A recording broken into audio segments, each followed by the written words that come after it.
o primeiro romance da primeira francesa a conquistar o Nobel de Literatura. Um título grandioso, não? A estreia literária da gigante Annie Ernaux é um livro por vezes difícil de digerir. Para além dos temas que falam da experiência feminina, de sexualidade, acesso à educação, de transição de classe e do rompimento com as próprias origens, essa é uma narrativa que constrói no corpo do leitor, pela intensa carga emocional, os desconfortos e contradições que fizeram parte da experiência de formação da autora, encarnada na protagonista Denise Lesur. Se em livros como O Acontecimento, O Lugar, Os Anos e outras grandes obras que consagraram a autora na chave da escrita plana, ela revisita as próprias memórias com um distanciamento afetivo que nos permite separar perfeitamente os nossos sentimentos da experiência da narradora. Em Os Armários Vazios, a gente se mistura com a Denise Lesur, abrindo outras possibilidades e efeitos para essa leitura. Hoje eu converso sobre algumas das tantas camadas do livro de aniversário da Tag Curadoria, com a Érica Neves, criadora de conteúdo literário no Instagram, @ericalendo. Bom, então vamos começar aqui o nosso bate-papo. Érica, queria começar te agradecendo muito por aceitar o nosso convite para conversar sobre esse livro. Estou bem animada para escutar tuas percepções. Olha, eu que agradeço pelo convite de estar aqui no podcast da Tag, estou muito feliz, pela oportunidade e animada para falar sobre essa leitura que me impactou tremendamente. E queria começar então te perguntando se tu já conhecia a Annie Ernaux, porque a gente sempre, assim, quem tá muito no meio dos livros fica às vezes a gente acha que é óbvio, né, todo mundo sabe quem é e tal. Mas eu tenho amigas super, super leitoras, que não necessariamente trabalham, né, nessa área, que não conheciam a Anne, assim, então eu acho legal a gente desnaturalizar um pouco isso, às vezes, né, tipo, ganhou o Nobel e tal, né, um nome que tá circulando, mas não necessariamente isso chegou num público tão amplo, assim, quanto a gente supõe, então queria começar te perguntando se tu já conhecia a Anne, já tinha lido alguma coisa dela, né, como é que foi teu primeiro contato com a autora, quando foi, enfim. Eu concordo muito, eu acho que a gente está muito numa bolha literária, num lixo literário, a gente acaba tendo a percepção de que todo mundo conhece todos os lançamentos, todos os livros, está por dentro das premiações, mas nem sempre é assim, né, até por questões de tempo, de acompanhar tudo. Como eu estou justamente imersa nessa bolha, trabalhando na comunicação, trabalhei em editoras, no marketing, então estou sempre acompanhando os lançamentos. Logo que a Annie Ernaux chegou no Brasil, eu já comecei a ficar atenta e, claro, depois que ela ganhou o Nobel, sobretudo. O primeiro livro dela que eu li foi A Vergonha, e até então se manteve como único, até esse mês que eu li Os Armários Vazios e li também O Acontecimento para poder ter essa percepção da 2 obras que falam do mesmo tema, né, e só tinha lido A Vergonha até então. Foi uma experiência muito interessante, porque o livro é curto, né, o livro é bem curtinho, ele é bem objetivo, ela tem essa característica na escrita, mas ainda assim, apesar de não ser um livro com muito sentimentalismo, ser mais direto, por eu sentir uma certa familiaridade com o que ela estava narrando, só para esclarecer, gente, A Vergonha, ela está falando de 2 questões fundamentais, que ela até esmiuça também em Os Armários Vazios e Acontecimentos. A primeira é a vergonha de classe, né, ela está um pouco deslocada, ela se sente um pouco incomodada com todo o entorno dela. Por ela ser uma menina pobre, depois ter acesso a uma camada que não é popular na sociedade, então ela tem esse contraste, e ela relata muito dessa vergonha, desse incômodo, e também tem um episódio de tentativa de homicídio em relação à família dela, à mãe dela. Esse segundo tópico não aconteceu comigo, mas a questão de classe é algo que perpassa, né, a minha vida.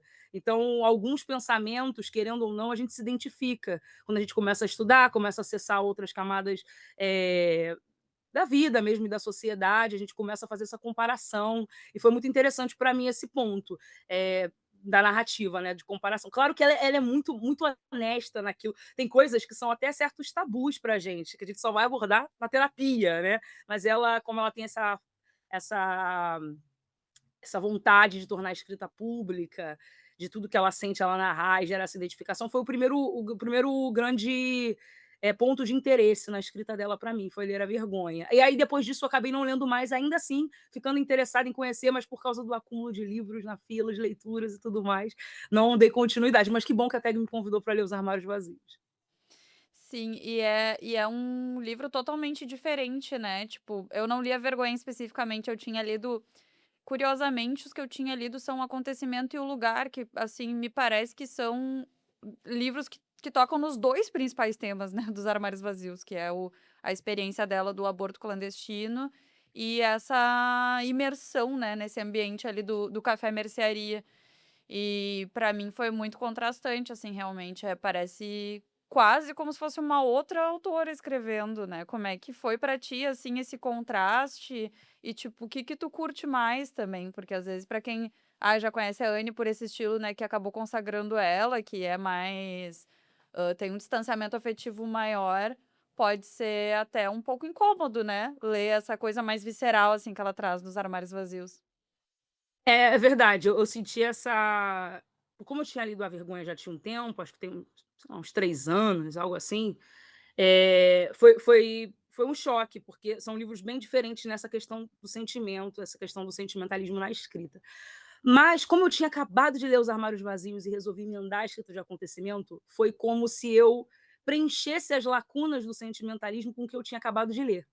Então eu não senti tanto, porque eu tinha acabado de sair de Os Armários Vazios, que é extremamente visceral, sentimental, uma garota sozinha, passando pelo procedimento de aborto, repleta de medos na cabeça dela, né, ela tem medo de morrer naquela situação, ela tem um medo de morrer, e os pais dela descobrirem o que ela fez, de certa forma, como lidar com isso tudo, o medo de não conseguir sair dessa porque ao mesmo tempo que ela quer sair dessa sua condição de classe, de menina pobre, e adentrar essas camadas mais intelectuais e burguesas da sociedade, ela se sente punida por ela estar fazendo isso. Então é muita coisa acontecendo na cabeça dela, os flashbacks e tudo mais. E aí eu li O Acontecimento, que é basicamente a experiência da Annie Ernaux, só que de não ficção, né? É uma autoficção, mas ela está contando diretamente o que aconteceu com ela. E Os Armários Vazios ela conta, só que por intermédio de um romance, da escrita ficcional, desse trato literário. Então, eu automaticamente preenchi a minha experiência de leitura. Mas falando da escrita em si, eu gosto muito dessa escrita objetiva dela. Ela tem um estilo, né? Ela tem um estilo literário que é direto ao ponto, que é honesto, embora não seja sentimental. Eu não diria que Os Armários Vazios é piegas, nada disso, não é um sentimento extremado, uma coisa, exagerada, não é isso, não é disso que se trata. Mas eu acho que Os Armários Vazios ele consegue ser mais pontual e objetivo. O livro é até um pouquinho mais fino, né, e ele funciona como um complemento muito bem aos Armários Vazios. Então eu não consigo agora escolher qual é o lado da Annie Ernaux que eu prefiro mais. Eu não consigo escolher, não consigo escolher, assim. Eu gosto das duas opções. Eu sou muito mais do romance também. Eu gosto muito de narrativas que têm esse lado mais sentimental, que me carregam mais, me levam mais emoção. Mas como eu disse, né, repetindo, como eu preenchi a leitura do acontecimento com esses sentimentos, então eu não consigo por hora escolher. Eu acho que eu preciso ler mais Annie Ernaux, porque eu só li esses 3 até então. Érica, tem uma questão, assim, que eu até ia trazer um pouco mais pra frente, mas agora, um pouquinho antes da nossa conversa, eu estava dando uma olhada nos comentários dos associados no aplicativo, né, e tem alguns comentários, de muito incômodo, assim, com essa questão de até achar ela um pouco cruel com os pais dela, né. Enfim, porque realmente ela traz essa coisa muito carregada da raiva.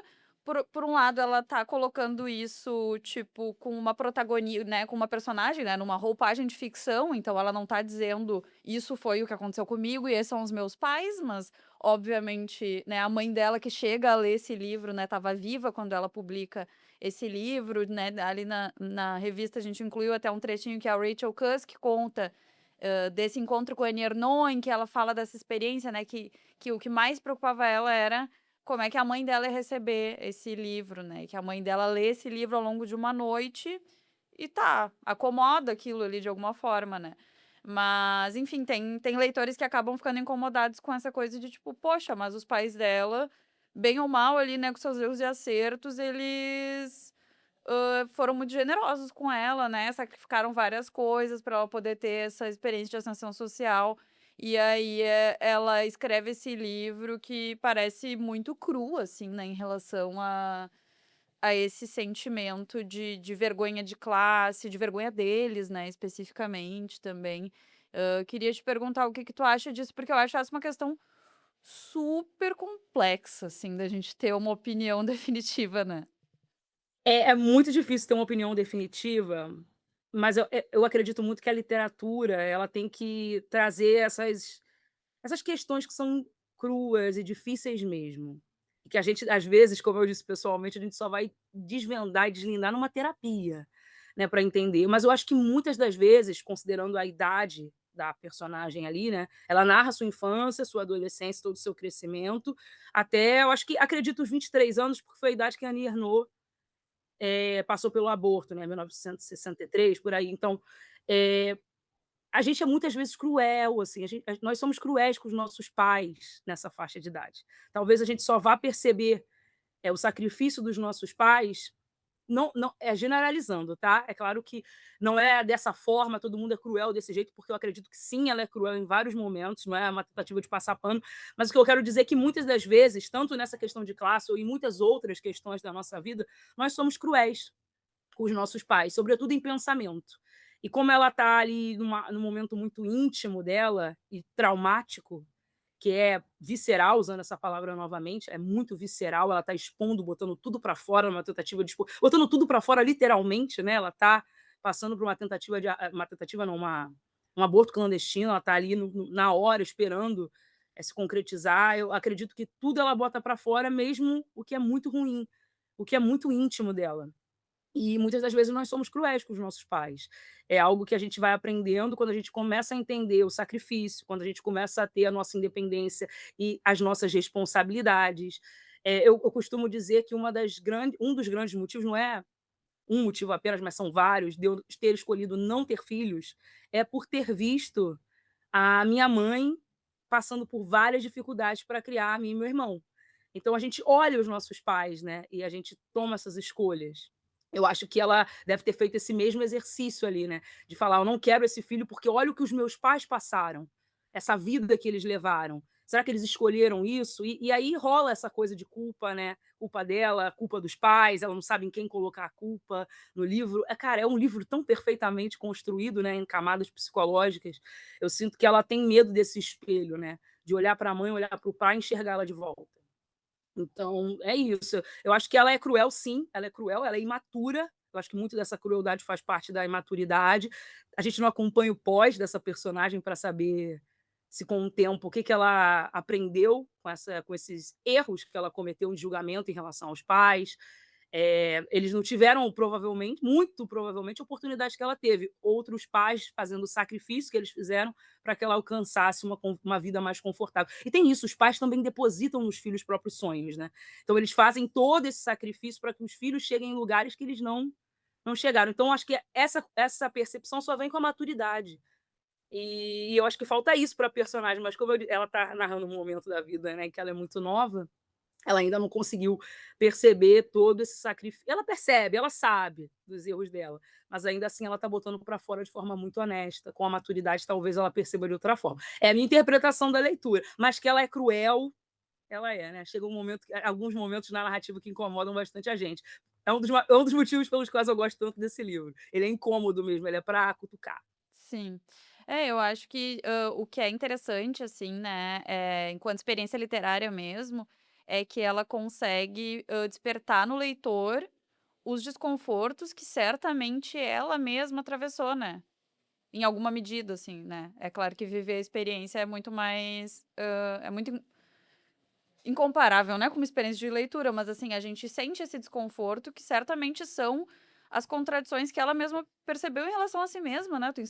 Me parece, assim, na experiência dos livros que eu já li dela, que ela reconhece essa crueldade, né. Inclusive, na entrevista até que a gente publicou na revista da Tag, ela fala que esse livro, depois, olhando em retrospecto, ela reconhece como algo que falava que, que reforçava uma perspectiva das classes dominantes, né. Então, esse olhar muito crítico e até um pouco caricato, né, em relação aos pais dela, assim.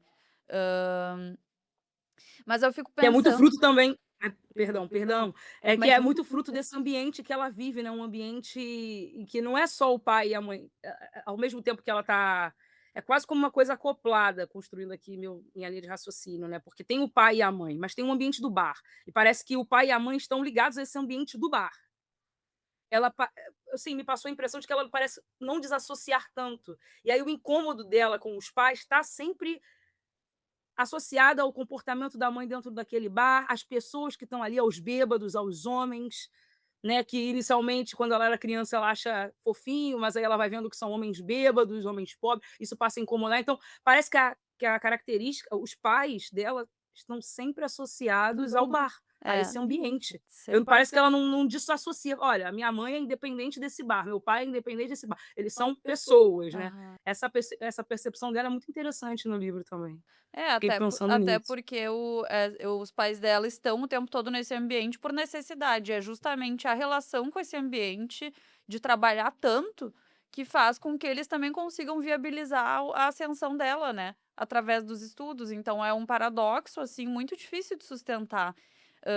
Uma Sim, coisa também que muito. que eu acho que vem é, assim, essa ideia do trânsfuga de classe como um traidor de classe, né, isso é trabalhado, assim, tanto na Ernaux, no Édouard Louis, que foi o nosso autor do aniversário da tag do ano passado, né, que também traz muito forte essas temáticas. Então eu acho que o trânsfuga de classe, ele tem muito esse sentimento de culpa, né, junto, assim, com o contentamento da ascensão, de novas possibilidades de abertura de mundos, vem essa culpa em relação a quem ficou para trás, de não poder levar junto, né, todas as pessoas, assim, das tuas origens. Então eu fico pensando, por um lado, é claro que a gente se choca com a crueldade dela, e acho que faz parte, né, esse sentimento que ela nos coloca ali, né, na narrativa, mas por outro lado eu fico pensando da gente também fazer o exercício de sair um pouco desse lugar de julgamento, porque a gente tá às vezes o trânsfuga de classe ele é lido como uma pessoa egoísta, né, e eu Muitas das vezes. fico pensando no egoísmo necessário de todo mundo, assim, de toda experiência humana para tu poder crescer, né, se tornar um indivíduo, reconhecer aquilo que é próprio, reconhecer os movimentos que tu quer fazer e que, bom, que pena, eu não vou poder levar todas as pessoas que eu amo junto comigo, né. Ah, nossa, isso é um sentimento. Eu estava conversando com um amigo meu, inclusive, um dia desses, sobre isso, né, sobre essa sensação que a gente tem de estar deixando algo muito importante para trás. A gente não consegue carregar todo mundo com a gente e conforme a gente vai galgando e conquistando, né, passo a passo, a gente percebe que a gente está num caminho ascendente. Aqui eu estou botando essas metáforas, né, de subir, de descer, mas não é bem assim, né, a sociedade não funciona assim, pelo menos na minha cabeça. Só uma escadinha e que não é bem assim. A gente traz um pouco as pessoas com a gente, mas a gente não consegue por inteiro fornecer o que a gente está, sabe, proporcionando. E é um sentimento complicado, como eu disse, de tratar em terapia, né. Eu queria dar para as pessoas mais próximas de mim as mesmas coisas que eu tenho acesso hoje em dia, mas é complicado. E aí a gente estava conversando justamente sobre esse ponto. Cada ser humano é responsável por suas próprias escolhas, sua própria trajetória, né. A gente ajuda até onde dá, a gente leva até onde dá, mas nesse meio termo tem a culpa é indissociável, a gente não consegue lidar bem com essa questão, né, de deixar algo para trás, que é precioso de certa forma. E aí muitas das vezes não tendo a sabedoria de encarar essa situação, a gente ao invés de a gente pega essa culpa, né, que é maltratada, que não é bem lapidada, e joga nos ombros dos pais, né, ou da pessoa que a gente amou e deixou para trás. A gente não consegue tratar essa culpa dentro de nós mesmos, então a gente tem que empurrar para um terceiro. E eu acho que a imaturidade dela faz muito disso. Ela culpa os pais, mas como culpar os pais? Eles não tiveram as mesmas oportunidades, eles estavam justamente se sacrificando. É muito complicado, é muito complexa essa situação, né, muito complexa essa questão que ela coloca no livro. E eu acho que ela trabalha de forma brilhante. Ela consegue trazer toda essa complexidade para a gente refletir. E a exposição disso na literatura eu acho que também é, né, uma questão, assim, de, ser cruel ela expor os pais através dessa narrativa, ao mesmo tempo em que não sei, isso eu tô supondo, né, que talvez ela supusesse que as pessoas da cidade dela, que as pessoas do bairro que ela vivia, nem iam ter acesso a esse livro, o livro nem ia chegar lá, né, então ela já entrega o livro para a mãe dela para já, tipo, tirar isso da frente e ver se dá pé, né, ver se realmente dá para seguir, assim, com esse projeto. E coloca isso, né, numa roupagem de ficção, talvez numa tentativa de proteger um pouco a a exposição direta, assim, né, da sua experiência familiar, eu entendo, assim, que é questionável a coisa da exposição pela literatura, mas ao mesmo tempo eu fico pensando: "Puxa, que pena também teria sido que ela não tivesse deixado isso fluir por receio de magoar", assim, né. Mas de novo, acho uma Eu acho questão super complexa, né, é difícil de ter uma opinião definitiva, assim: "Ah, azar, expõe e sacrifica as relações então, porque tem que publicar o livro", né, não sei também se é bem assim. é muito complicado o romancista escolher essa jornada que a Annie Ernaux fez, né, de migrar para uma autoficção em que ela fala. Ela é uma autoficção, ela fala de si, né, mas todo mundo está ciente ali de que são fatos da vida dela mesmo, então ela migrou do romance para esse formato, e eu fico pensando que é bem autobiográfico, né, eu acho que é uma linha muito tênue de definir, é uma autoficção, porque tem ali o quê de ficção dos livros dela, né, não digo não o Armário Vazio, mas os outros, e ela expõe também, então é uma autobiografia de certa forma, tem a ficção e tem a autobiografia, eu não sei nem como definir essa linha muito tênue, mas o romance ele traz essa camuflagem, né, para quem está com a Helena Ferrante é um grande exemplo, né, ela se camufla totalmente, ela não diz nem a identidade dela, a gente não sabe quem ela é, mas o romance traz essa camuflagem, mas de certa forma, como evitar que quando você sai, né, da sua condição ali de classe, as pessoas sabem quem você é, e ela escreveu um romance. Será que ela imaginou de que ninguém iria ter acesso àquele romance que ela estava escrevendo? Eu fico pensando nisso, né. Então ela realmente optou por se livrar daquele peso do que ela escreveu, porque é evidente que a mãe identifica vários aspectos ali, né. E eu Sim. acho que como a mãe era o que mais importava aí, talvez o pai também, né, a sua relação mais próxima e não as outras pessoas, ela quis logo resolver esse problema. Bom, seguindo para outros tópicos, porque esse é infinito. Esse é infinito, esse é infinito. É uma coisa que me chamou bastante atenção, assim, nesse livro foi a relação da autora com a sua experiência de corpo, né. Ele é um livro muito de corpo, então, né, ele parte dessa experiência de uma gravidez indesejada, seguida por um aborto clandestino, que é algo muito traumático, mas daí a gente tem esses flashbacks que a gente entende como que ela chegou até lá, e como ela chega até lá, é num processo de autonomização, né, como não pode deixar de ser nessa fase da vida, assim, de adolescência, e de descoberta sexual, que é colocada de uma maneira super afirmativa e expansiva. Ela tá, assim, fruindo absolutamente daquele momento e, na verdade, não tem muita culpa envolvida não, no primeiro momento, né, ela tá super, assim, querendo viver.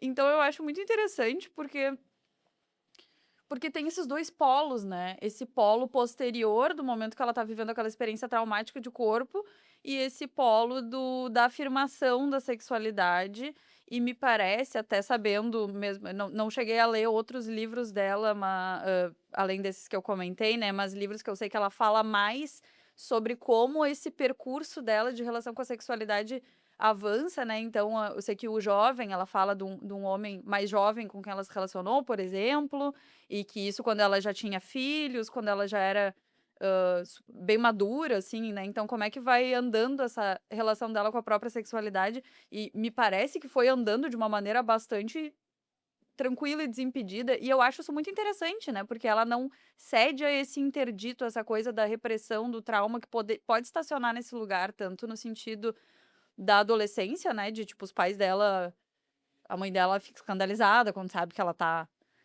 saindo com um cara e Namorando, tal, e enfim. ela poderia ter se deixado atravessar por isso, né, de uma maneira assim: "Ah não, agora eu vou segurar minha onda", ou até a própria experiência do aborto, né, tipo, o medo de engravidar é uma coisa que barra muito a sexualidade das mulheres, e eu acho muito interessante como isso avança aparentemente na vida dela e como ela leva isso para os livros, né, também trabalha a exposição disso.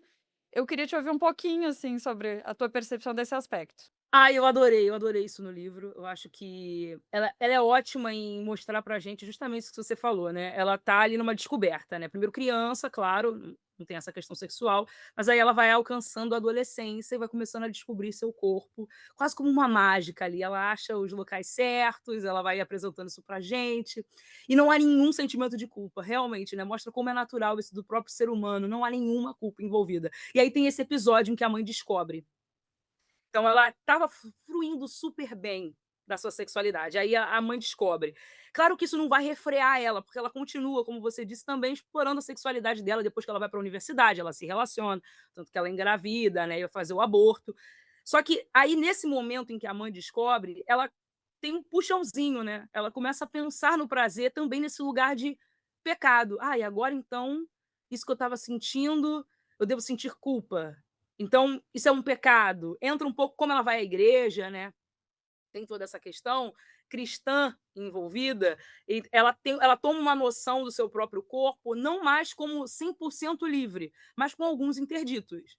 Ela tem esse freio, que eu acho que muitas mulheres passam por isso, é uma coisa super natural, né? É muito difícil a mulher, na nossa sociedade extremamente patriarcal, crescer livremente, quase como aquele filme que eu amo, Pobres Criaturas, né? Que ela experimenta livremente, ela não tem esse freio moral, sexual que a sociedade impõe, é um experimento muito inte eu adoro esse filme, aliás, assistam quem ainda não assistiu. E ela tem esse freiozinho que a mãe dela coloca, né, porque a mãe dela fica sem falar com ela, fica aquele climão em casa quando ela descobre que ela está se relacionando, mas ela ainda assim ela continua livremente, só que com essa pulguinha de culpa sexual que muitas das mulheres acabam passando ao longo da vida, né, às vezes a gente não se permite, e isso, claro, fez com que eu me identificasse muito durante a leitura, porque a todo momento, além não é nem pela culpa cristã, mas a todo momento eu ficava com esse receio de engravidar, né, engravidar na adolescência, o grande fantasma de muitas das mulheres da nossa geração, né, engravidar na adolescência, então esse freio da nossa cabeça mesmo, mas em relação à sexualidade é muito interessante ver esse movimento dela como uma mulher livre. Eu acho que por ser uma mulher francesa, quando ela passa pela experiência do aborto e ela continua se relacionando, que poderia ser um impedimento, afinal, um trauma tão imenso, né? Passar por aquele momento sozinha. E aí, depois, o risco de engravidar novamente, sendo que o aborto não era legalizado na França, passar por todo esse procedimento de novo. Aí, então, ter a questão na França da legalização do aborto em 1975. E logo em seguida, né, 1967, eu acho que tem a legalização do anticoncepcional na França também. Essas datas eu estou puxando aqui de cabeça, mas eu acho que é isso, pela pesquisada que eu dei, até para fazer a resenha lá para a tag, né, eu dei uma pesquisada nessas datas. Eu acredito que para as mulheres dessa época, realmente foi uma revolução sexual. Isso fez com que muitas mulheres, pelo menos numa sociedade francesa, assim, e ela dentro dessa, né, dessa classe burguesa já adentrando ali, uma elite intelectualizada, com acesso à informação, provavelmente ao medicamento com mais facilidade, ela conseguiu aproveitar muito mais dessa liberdade sexual, né, que essa onda gerou para ela, né. Então acredito que muito dessa liberdade vem fruto das condições sociais que a França proporcionou. Então com a legalização do anticoncepcional em 67, poucos anos depois ela já conseguia provavelmente utilizar um método anticoncepcional. Isso assim eu estou conjecturando, né. E com o aborto, a legalização em 1975, esse medo de passar por um procedimento clandestino e morrer, ou ficar com sequelas graves, não existia mais, né. E coisa que no Brasil, hoje em dia, as mulheres não têm nenhum acesso. Eu fico pensando também, essa questão da repressão sexual, ela é tão, ela é tão presente em todos os contextos, né, ela tem tantas roupagens diferentes, assim, né, então tu vê a não, tipo, não é possível colocar isso como: "Ah, claro, ela nas suas origens, a mãe dela reprimia ela, mas daí ela ascendeu de classe, daí a elite não reprime as mulheres sexualmente". Jura, né? Claro que reprime, só É, que de um outro claro que jeitinho, às vezes de uma maneira um pouco mais velada, talvez. com Então certeza. eu fico pensando, na questão que era uma questão que eu tinha mapeado aqui, mas que eu acho que se relaciona com isso também, do quanto pra gente não ceder a essas pressões, né, de controle dos nossos corpos, a relação com os livros, né, é sempre também um caminho pra gente pelo menos ter um diálogo interno de um contraponto, de sei lá, porque às vezes a gente cai nessa seara, assim, mas daí tu tá lendo um livro e daí com a protagonista que tá vivenciando uma experiência, tu consegue, desejar que ela seja livre, né, que ela se liberte em relação a isso, mas tu não consegue perceber essas entraves em si mesma e daí, né, se relacionar com um personagem de um livro é o caminho que faz a gente perceber a nossa relação com as nossas próprias questões, né. Então, enfim, antes eu até tinha separado um trechinho aqui, deixa eu puxar aqui para ler rapidamente, que fala sobre o momento que ela começa a ter essa relação de projeção de mundos também, né, com a literatura, de se imaginar vivendo uma Fabuloso. vida diferente. Então o trecho é o seguinte: "Estou em Paris, na Rue Clopard, fica no sexto arrondissement. Toda manhã, ao passear pela Rue de la République, escolho uma casa grande para mim, de pedra entalhada, aquelas mansões com gramados, cortina de renda. Ao voltar, às 11h30, os carros de todos os convidados que meus pais recebem no almoço. Abro a porta, os clientes se viram para mim, sorrio para todos aqueles meiros, como nos romances de Delhi. Minha mãe, ocupada na copa, meu pai na sala, não existe mais mercearia, nem café. No meu quarto, espero a batida do gongo. Marie Antoinette, Dulac, o sexto arrondissement, recepções, tênis, equitação, e isso se repete indefinidamente. Então ela começa a habitar, né, a se colocar na situação desses personagens, assim. E aí eu acho que isso também é um ponto legal para a gente comentar sobre essa abertura de mundos que a literatura possibilita. Ai, maravilhoso. Eu adoro esse trecho. Eu gosto muito disso, né, porque também como leitora, como não se identificar? A gente lê os livros, experimenta novos mundos, tem acesso a outras experiências, e eu acho muito legal, porque logo no início do romance, ela tá passando o romance já começa com ela enfrentando o procedimento de aborto, né, ela tá sozinha. Então ela começa a tentar achar na cabeça dela esse espelho na literatura. Algum livro que ela tenha lido e que ela tenha encontrado uma experiência semelhante à sua. E ela não encontra, e ela se frustra. Acredito que a Annie Ernaux tenha passado por esse mesmo processo, né, ela escreveu o livro em 70, nos anos 70, né, e mulheres estavam escrevendo sobre experiências de aborto clandestino. Provavelmente era mais difícil de encontrar.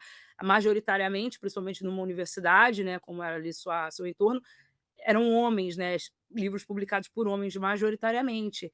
Então ela não encontrou um correspondente na literatura sobre essa experiência. Mas aí quando ela narra na infância dela, como funcionou esse caminho, essa construção de sempre na literatura, usar os livros, né, também como um escudo da sua condição ali, que ela queria fugir da sua condição de classe, ela usava os livros também como esse instrumento, mas também como um instrumento de adentrar novas realidades e novos mundos, né.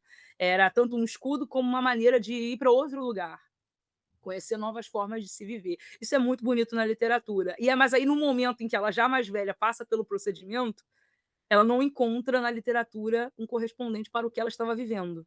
Ela não acha nenhuma mulher escrevendo sobre um aborto clandestino. Então é muito interessante ver essa jornada, né. E também, né, a literatura tem esse quê mágico também de nos transportar para outras realidades e vivenciar novas experiências e servir como estímulo para que a gente chegue nesses locais que a gente tanto sonhou chegar.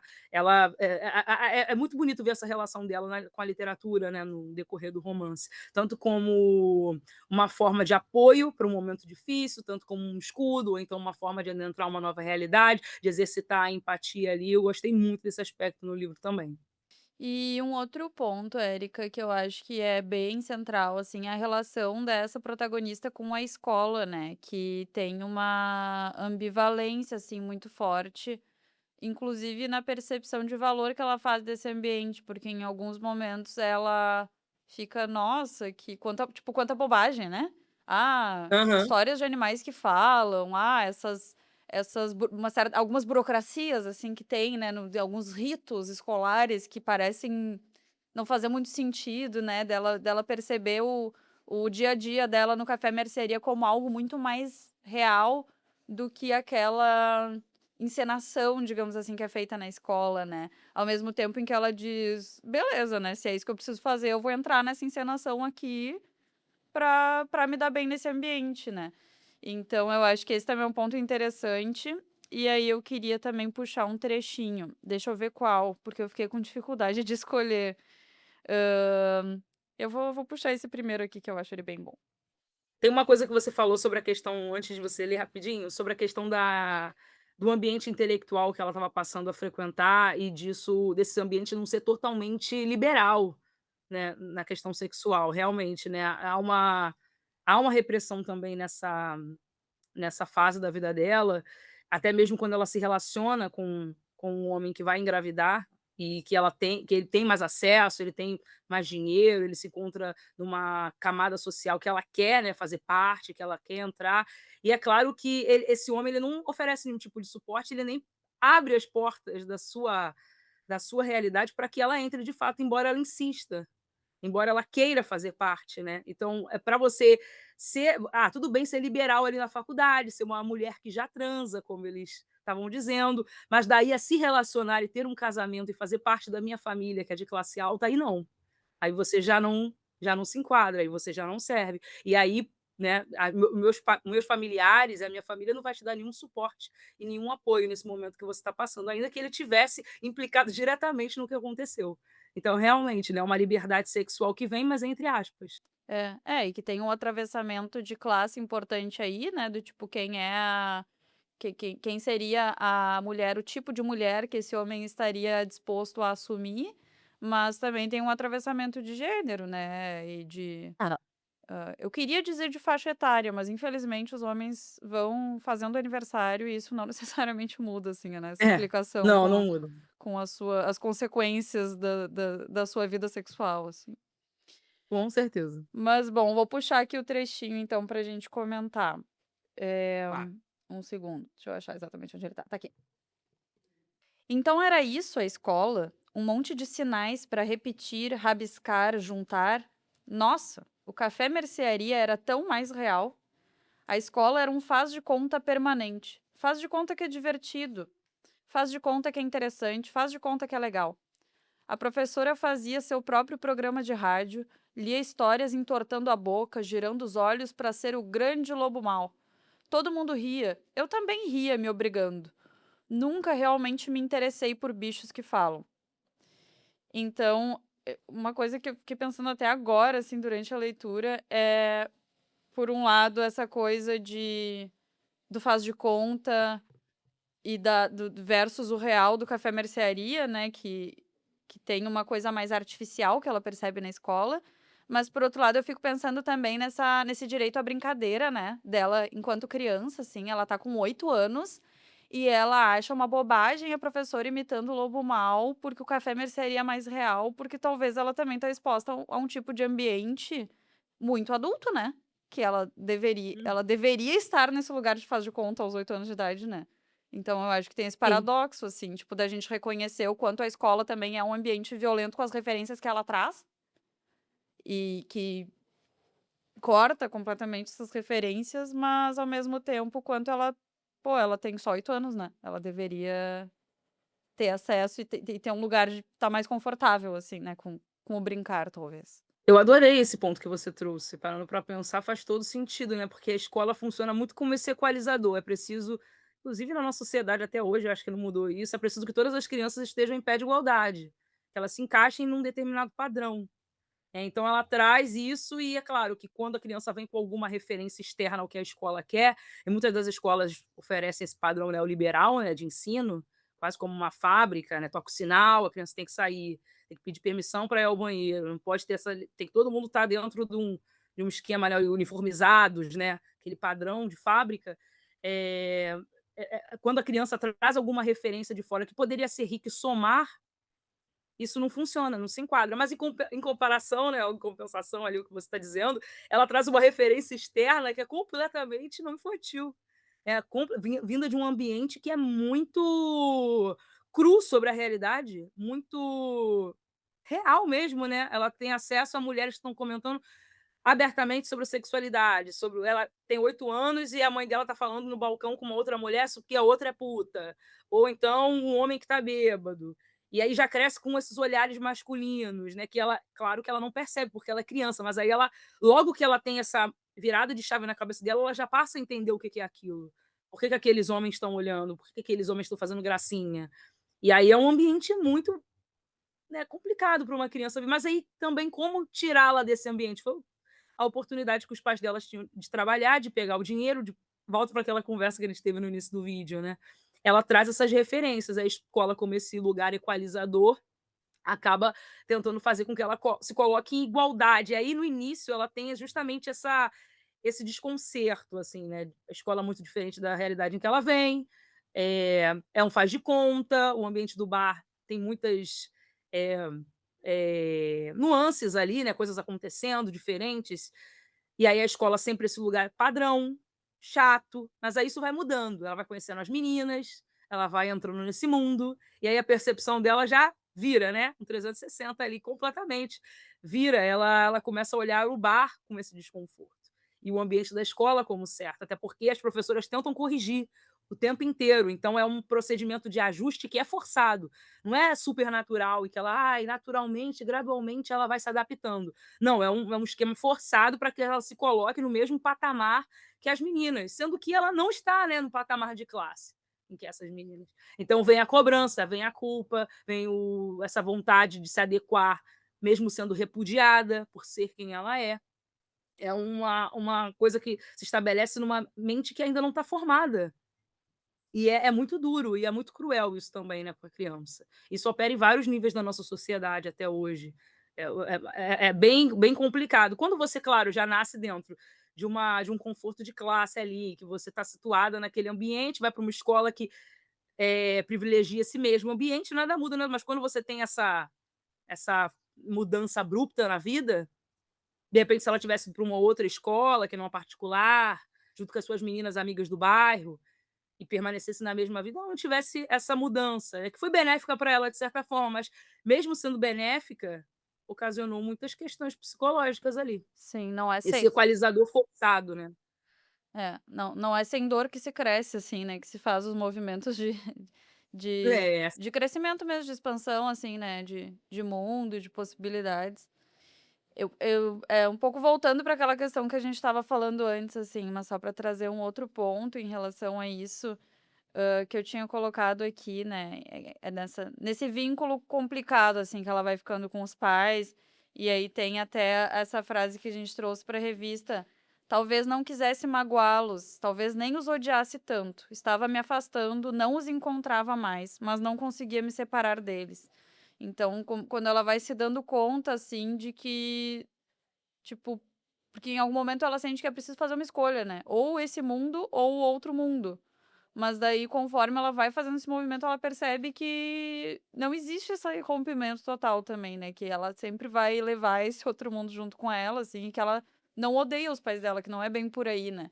E aí eu acho que isso me leva, assim, pra essa questão de, hã, será que a gente passar, né, por fases de rejeição total aos pais não é uma parte, assim, dessa experiência de amor? Isso não compõe essa complexidade, né, do amor entre pais e filhos e, em alguma medida, também algo que os pais precisam sustentar, né, em relação aos filhos, tipo, precisa suportar o momento em que o é. filho vai estar rejeitando, assim. E nesse sentido, o gesto deles de permitirem, né, de darem os recursos para que ela, se distancie, que vão levar, né, como consequência ao distanciamento da filha deles, é uma coisa muito generosa, né, que eles fazem, assim, e que, não sei, me parece, talvez seja um pouco romântico da minha parte pensar isso, mas me parece que em alguma medida isso se repara, assim, né, no vínculo deles, ao longo da vida dela, assim, pelo que eu conheço Ah, da não. obra. Ah, sim, eu creio que sim. Eu creio que isso se repara, eu acho que em certa medida ela vai reconhecendo esse sacrifício e essa generosidade. Eu acho que todo pai que quer que o filho se voe, que saia, né, daquele ambiente que cerceia, acho que todo pai é generoso nesse sentido, toda mãe, todo pai, né, trazendo assim.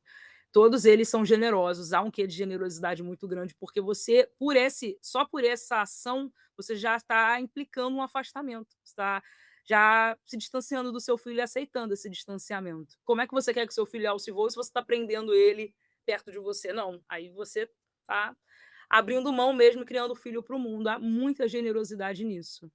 E realmente eu acho que esse é um grande movimento do livro. E sobre a Denise ser uma transfuga de classe ali, né, ela tá tentando entrar no mundo novo, tentando acessar a burguesia, se distanciar da sua condição de menina pobre, essas camadas mais populares, esse movimento nunca vai se concretizar, né. Ela vai ficar como um pêndulo, para sempre, é um movimento pendular para sempre.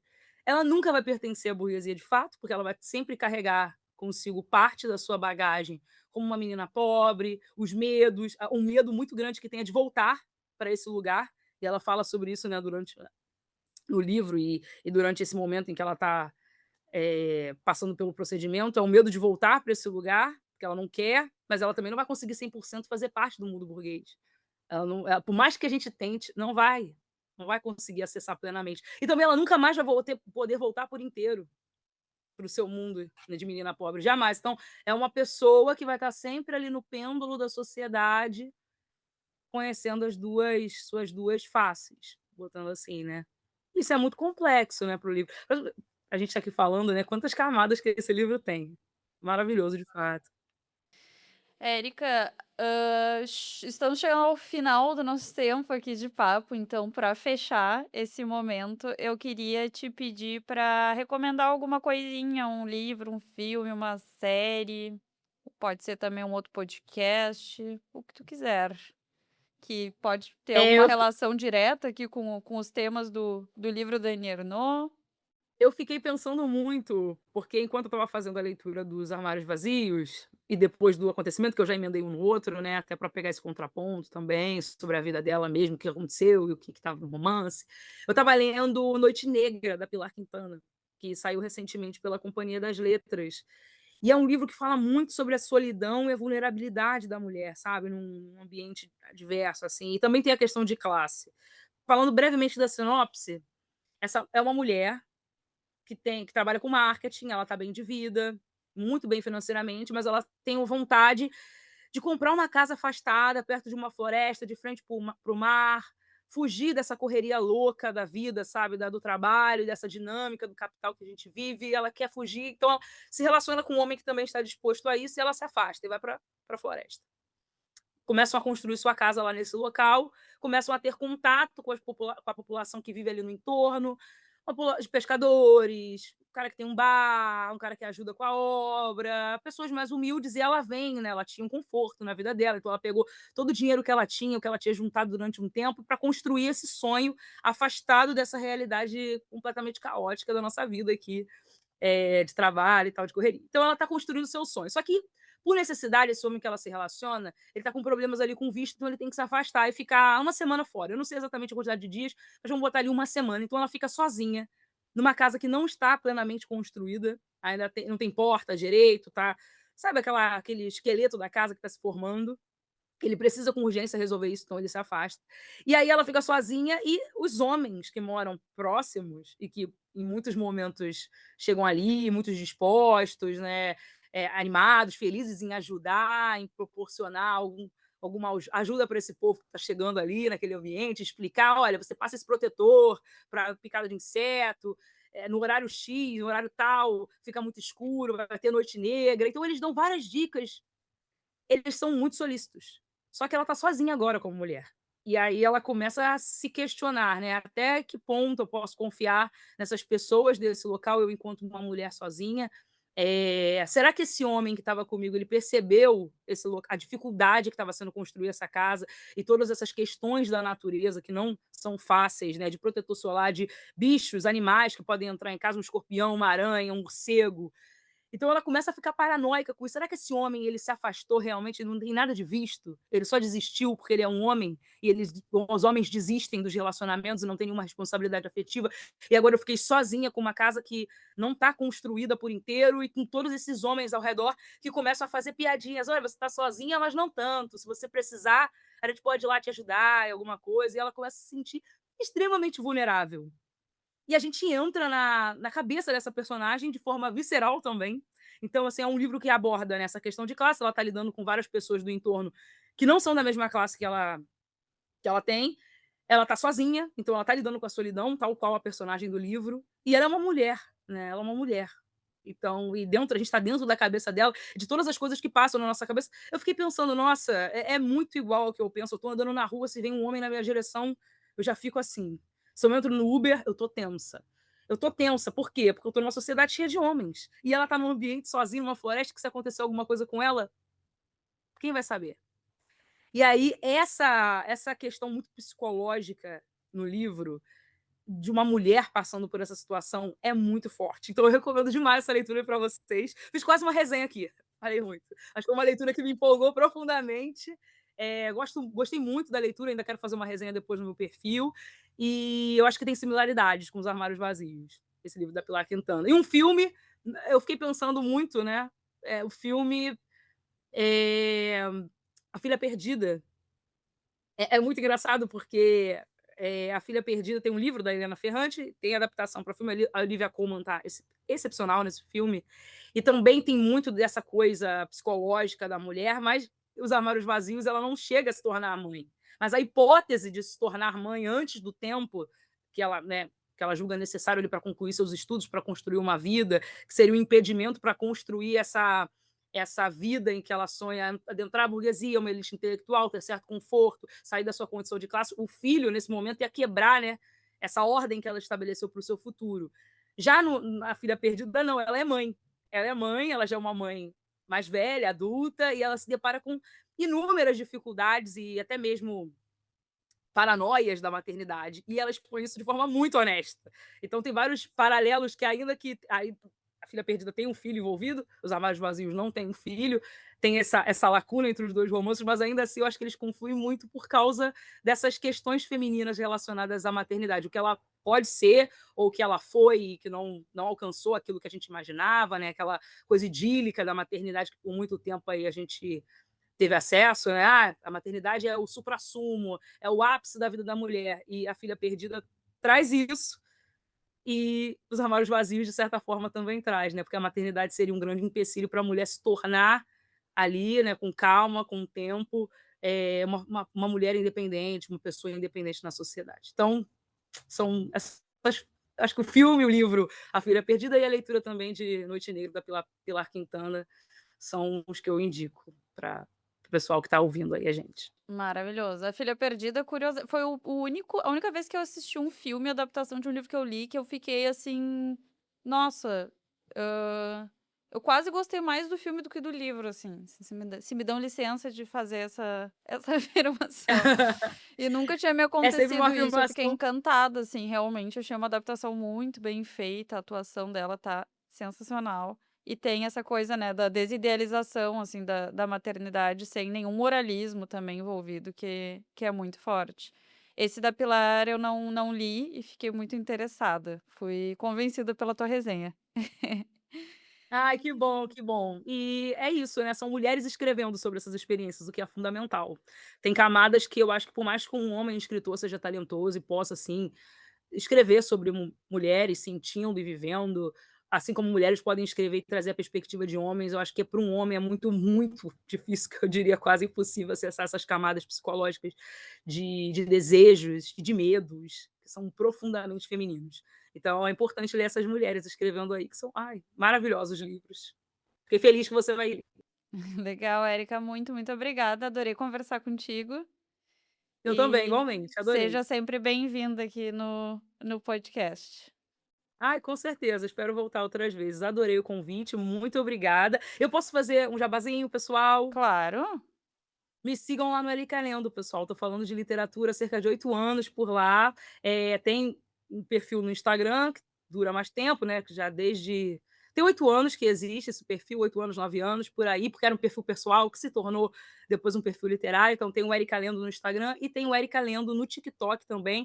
Eu criei um canal no YouTube no finalzinho do ano passado para poder falar com mais calma sobre os livros, fazer resenha, mas ainda não estou conseguindo ter tempo de colocar material lá, mas enfim, tem esses perfis aí para vocês me seguirem e me acompanharem, a gente trocar muito sobre literatura. Boa literatura, escrita sobre mulheres também. Isso aí, gente. Sigam a Érica. Muito obrigada. Muito obrigada, muito Até a obrigada. próxima. Até a próxima, Débora. Tchau, tchau. Tchau, tchau.